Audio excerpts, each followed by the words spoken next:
Vilipendé depuis samedi pour son attitude sur le Hamas, Jean-Luc Mélenchon était accusé mardi de fuite en avant, y compris par ses alliés de gauche, après avoir critiqué la principale organisation juive de France qu'il a qualifiée en retour d'ennemi de la République. Loin de faire un mea culpa après son refus de condamner sans réserve l'attaque du Hamas, le leader de la France insoumise, LFI, a aggravé son cas auprès de la communauté juive et du reste de la gauche en accusant le Conseil représentatif des institutions juives de France, CRIF, d'empêcher la solidarité des Français avec la volonté de paix.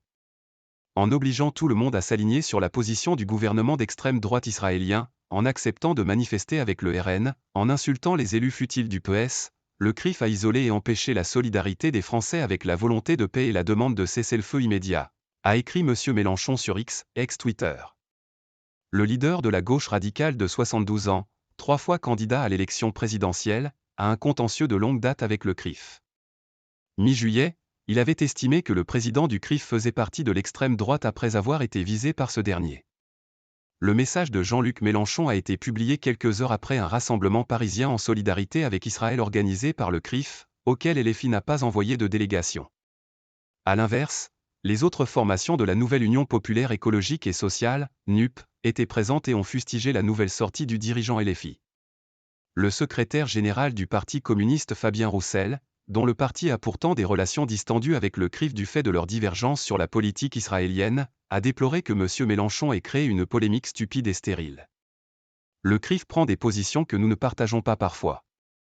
Mais aujourd'hui, nous devons ensemble nous rassembler, exprimer notre solidarité au peuple israélien et c'est le CRIF qui a pris l'initiative de ce rassemblement, a-t-il souligné sur France 2.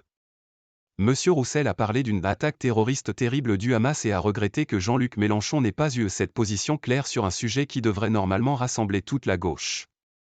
Moins pas le diable absolu.